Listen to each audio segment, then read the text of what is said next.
Good morning, students. Today we will start exercise 6.5. In exercise 6.5 we will study right angle triangle, है ना। right angle triangle को study करेंगे। ये आपको एक right angle triangle दी गई है जो B पर right angle है। right angle means इसका 90 डिग्री का एंगल जो है वो B पर है।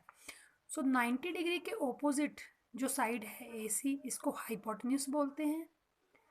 और इस साइड को परपेंडिकुलर है जिसको मैंने पी से डिनोट किया है, और ये बॉटम वाली साइड है इसको बेस बोलते हैं। So in right angle triangle using Pythagoras theorem hypotenuse का स्क्वायर जो है वो किसके इक्वल होता है? परपेंडिकुलर का स्क्वायर प्लस बेस के स्क्वायर के इक्वल होता है। सो यहाँ पे आपका हाइपोटेन्यूज ये वाली साइड है, 90 के जो अपोजिट साइड होती है वो हाइपोटेन्यूज होती है। दैट मीन्स हाइपोटेन्यूज का square that is AC square is equal to perpendicular आपका AB है, this is equal to AB square plus base आपका BC है, BC square. So according to Pythagoras theorem AC square is equal to AB square plus BC square. आपने याद रखना है कि किसी भी राइट एंगल ट्रायंगल में जो सबसे बड़ी साइड है, जो लॉन्गेस्ट साइड है या लार्जेस्ट साइड है, वो hypotenuse is the longest side. So किसी राइट एंगल ट्रायंगल में according to Pythagoras theorem hypotenuse का स्क्वायर जो है बाकी दो साइड्स के स्क्वायर के सम के बराबर होती है। That is AC square is equal to AB square plus BC square. तो इन क्वेश्चंस में हम ये वाला फॉर्मूला यूज़ करेंगे। एक्सरसाइज 6.5 क्वेश्चन नंबर 1 है आपका PQR is a triangle right angled at P। कि PQR एक ट्रायंगल दी गई है आपको जिसका राइट एंगल जो है वो P पॉइंट पे है, दैट इज़ 90 डिग्री जो है वो P पॉइंट पे है। ठीक है। If PQ is equal to 10 centimetre and PR is equal to 24 centimetre, find QR। आपको PQ 10 सेंटीमीटर दिया है और PR आपको 24 सेंटीमीटर दिया है, तो आपने QR फाइंड आउट करना है। तो how will you find it? आपने ये राइट एंगल ट्रायंगल बना ली, जो राइट एंगल कौन से पॉइंट पे है? दैट इज़ 90 डिग्री जो है वो आपका P पॉइंट पर है। Q और R को आप कहीं पे भी लिख सकते हैं।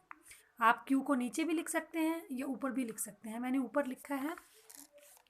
सो दिस इज P को आपने फिक्स 90 डिग्री पे ही रखना है। P को अगर आप चेंज नहीं कर सकते, Q और R को आप कहीं पे भी लिख सकते हो, लेकिन P को आपने 90 डिग्री के एंगल पर ही लिखना है। ये बात आपने ध्यान रखनी है।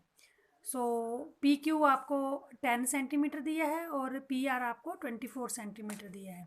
So in right angle triangle PQR using Pythagoras theorem, Pythagoras theorem के अकॉर्डिंग क्या बोला जाता है कि हाइपोटेन्यूज का स्क्वायर जो है परपेंडिकुलर और बेस के स्क्वायर के बराबर होता है। हाइपोटेन्यूज आपका QR है, ये तिरछी लाइन जो है वो हाइपोटेन्यूज होता है। So QR square is equal to PQ square plus RP square. So QR square is equal to PQ की वैल्यू है 10, that is 10 square plus RP की वैल्यू है 24 square. So this is equal to किसी की भी square, जैसे 10 का square है दैट मीन्स 10 को आपने 2 बार मल्टीप्लाई करना है। 10 का square that is equal to 10 multiplied by 10 plus 24 का square that is equal to 24 multiplied by 24। So this is equal to 10 10s are 100 plus 24 को 24 से मल्टीप्लाई किया, you will get 576। So QR का square is equal to 576 plus 100 that is equal to 676।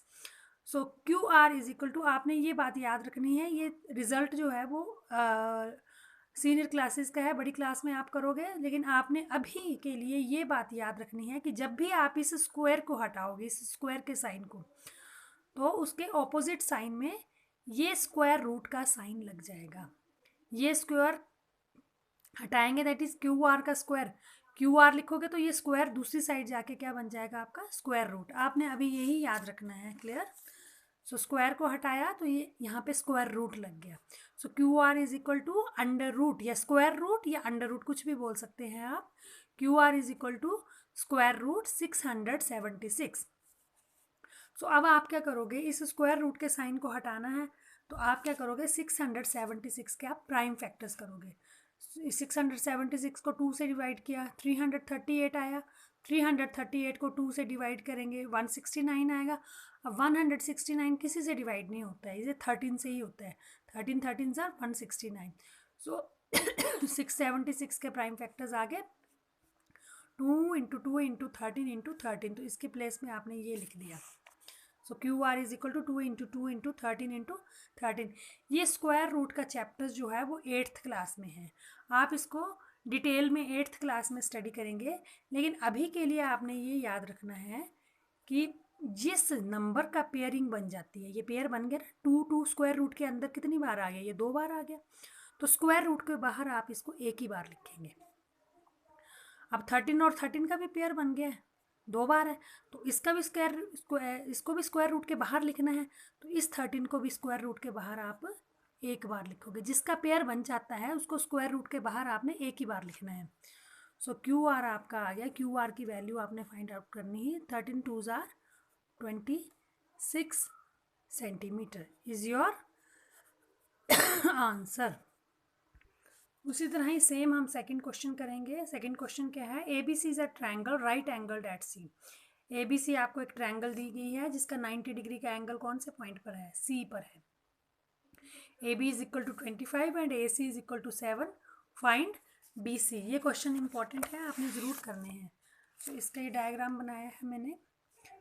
ये एक triangle A B सी बना दी जो सी पर right angle है, यानी 90 डिग्री का एंगल जो है वो सी पॉइंट पर है। ए और बी को आप कहीं पे भी लिख सकते हो। मैंने ए को ऊपर लिख दिया और बी को नीचे। ए बी आपको 25 दिया है और ए सी आपको 7 दिया है। आपने बी सी फाइंड आउट करना है। दैट मीन्स इस क्वेश्चन में आपको हाइपोटेन्यूज दिया है और परपेंडिकुलर दिया है, आपको बेस फाइंड आउट करना है। So in right angle triangle A B C using Pythagoras theorem, according to Pythagoras theorem क्या बोला जाता है कि हाइपोटेन्यूज का square is equal to perpendicular का स्क्वायर प्लस बेस का स्क्वायर। सो हाइपोटेन्यूज है आपका A B. So A B square is equal to A C square plus B C square. अब आप वैल्यूज पुट कर दोगे। ए बी की value है 25, this is equal to 25 square is equal to A C की value 7 square plus B C square. 25 का square that means 25 into 25 plus 7 का square means 7 into 7, जिसका स्क्वायर है उसको उतनी बार मल्टीप्लाई कर देना है, plus B C square. 25 are 625 is equal to 7 7 are 49 plus B C square. अब ये 49 इस साइड आके माइनस का हो जाएगा। So 625 minus 49 is equal to B C square. So this is equal to, दोनों को माइनस करके 576 आया। बी सी स्क्वायर आपका आ गया 576। फिर जब इस स्क्वायर के साइन को हटाएंगे तो आपके ऑपोजिट साइड में, राइट हैंड साइड में स्क्वायर को, जब इस स्क्वायर को हटाएंगे तो यहाँ पे स्क्वायर रूट का साइन लग जाएगा। Clear. So B C is equal to square root 576। ये स्क्वायर रूट का साइन जो अब हटता है तो उसके सामने वाली साइड में स्क्वायर रूट का साइन लग जाता है। फिर आपने 576 के प्राइम फैक्टर कर दिए। प्राइम फैक्टर क्या आएंगे, 2 into 2 into 2 into 2 into 2 into 2 into 3 into 3। अब मैंने आपको पहले ही समझाया है, जिसका पेयर बन जाएगा उसको स्क्वायर रूट के बाहर आपने एक बार लिखना है। तो ये पेयर बन रहे हैं 2 2 के। इसका पेयर बन गया, इसको स्क्वायर रूट के बाहर एक बार लिख दीजिए। इसका पेयर बन गया, इसको स्क्वायर रूट के बाहर एक बार लिख दीजिए। इसको भी एक बार लिख दीजिए और इसको भी एक बार लिख दीजिए। सो आपकी वैल्यू आ गई 2 2 ज़ा 4, 2 ज़ा 8, 3 ज़ा 24। सो बी सी की वैल्यू आ गई आपकी 24 centimetre is your answer. Thank you.